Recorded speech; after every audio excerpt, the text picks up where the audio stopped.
Good morning all. 6 a.m. Just finished my morning run, but I'm not in here for that. I'm here to talk about the digital ID. Let's go through it quickly. 5 pointers I want to touch on why it's extremely dangerous and we need to fight for our rights. I'm dead serious about this. But let me go through the 5 pointers and I'll explain why afterwards. 1. The digital ID, for those of you who don't know what it is, in the UK, I must add, is a centralized ID system, which means it holds everything about you. And I mean everything. It holds your medical records, your finances, your social service history, your mental health, your travel history. It holds everything, absolutely everything, right? It's going to be controlled by the government or private contractors. More than likely private contractors. That means there's a breach, but we'll talk about that shortly. And it controls and it looks at all of your movements, right? Very dangerous. Point number 2, loss of your freedom and your civil liberties. Now, you've got to look and research what civil liberties are about, yeah? It's very, very important that you know what your civil liberties are, right? And the fact that they're being breached. But let me go forward anyway. So the digital ID is a surveillance tool, right?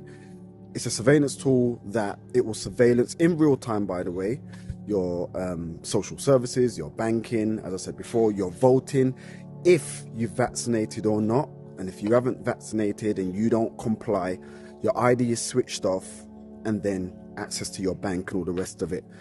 Your medical world, everything will be switched off, yeah? So that'll be coming shortly afterwards. They say it's in the name of migration at this precise time, which is very, very untrue. It's nothing to do with migration. It's an excuse, because when people are emotional, they will vote things in. It's just something that's happened all throughout history, right? So once it's introduced, right, you're going to have digital wallets, and inside that digital wallet you're going to have your vaccine records. Inside that digital wallet you're going to have your credit history inside your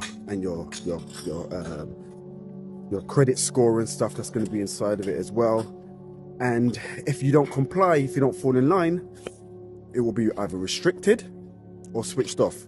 Just like with your driving license, it will be restricted or switched off. You just won't be able to drive if you don't comply or fall in line. If you protest or you do something what the government don't like, you'll be switched off or restricted. Dangerous. Number 3, exclusion and discrimination. Now, you've got elderly people who doesn't have a mobile phone, or they don't have a smartphone. They don't know how to use a smartphone. So straight away, by default, the vulnerable who are not tech savvy will be just by default left out. They won't know how to navigate properly. There's many things they won't be able to do, just like many things they can't do now when it comes to mobile phones. People don't know this, but there are many different areas where people are excluded because they don't know how to be advanced on a mobile phone. There's some people 70 years old, 80 years old, but the government don't want those people to really be a part of anything. There's many reasons why, but they have historic data. They know how to fight the government. They come from a day and a time where they could fight the government when it comes to the 1990, March the 31st, 1990 poll tax riots. If you look and see how people was fighting back then, you'll understand why the government has a resentment for a lot of the baby boomers today. I must add that. 200,000 people were marching around that time, and they were fighting for the poll tax rights. Around the time of Margaret Thatcher, I believe, something like that. I can't remember off the top of my head, right? So I'll talk about that shortly in a second. So they talk about, how it's going to control things concerning refugees. In that area, it will have some control, but also as well, you're kind of throwing the baby out with the bathwater, for those who understand what that terminology means, right? Number 4, mission creep. Mission creep. What does it mean by mission creep? Governments, by introducing this new ID, right, it will creep in and look and breach your security. It doesn't even make sense having a password nowadays. Pointless, because your security is going to be open to whoever's got access to your data. And trust me, hackers, we'll get to hackers in a moment. Hackers will have access to all of your data. Before, it will be a bit kind of segmented. but now they're going to have full access altogether. And government can say, oh, we're going to put security in place. Governments can't even secure themselves. How are they going to secure you? They can't even secure you much as themselves. Or they can't even secure themselves much as secure you. So there's going to be a lot of breaches there. It's going to be very, very dangerous. And countries as well is going to manipulate another country just by that. Or should I say countries are going to manipulate the UK just because of that. Not even other countries. Forget other countries for a moment. Just the UK, right? So what starts as proof of ID, which they're going to introduce it in as because migrants and all the rest of it, is going to very, very, very quickly, before Keir Starmer moves on to being a backbencher, right? They're gonna move on very quickly to it. You know, you have to now ask permission to travel, because they're actually introducing that now as it goes. For those who don't know, you're gonna need permission to travel. If you travel like 3 times in a year, they can switch off your ID and say, why are you traveling again for? Why do you need to leave again for? So they'll just switch it off. If you're putting too much money or taking out too much money out of your account, they'll switch it off. Why are you exchanging so much money for? If you're trying to buy too many properties, they'll switch it off. Why do you feel like you need so many properties for? I think we need to heavily tax you. And if not, we'll just keep you switched off. So the threats of security, number 5, as I said before, is a massive, massive part of it. You know, a lot of people is going to be hacked. It's going to be very, very dangerous. And because it's one centralized system, you can't protect it personally because it's centralized. There's no independence on your side when it comes to security. Just like you always hear Microsoft or Apple or whoever it may be, you know, 100 million people, 100,000 people, whatever it may be, they got breached, their security got breached. The same thing that's going to happen. People's going to be cloning your name, cloning your face, cloning everything. It's a massive problem. It's a massive, massive, massive problem, right? What do we do?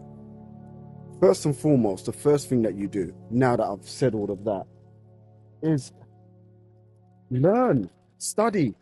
You need to know the law. You need to know government acts, statutes, code, coordinates, legislation, the Magna Carta. You need to first and foremost know your rights, your common law rights, your God-given rights, your inalienable rights, that is.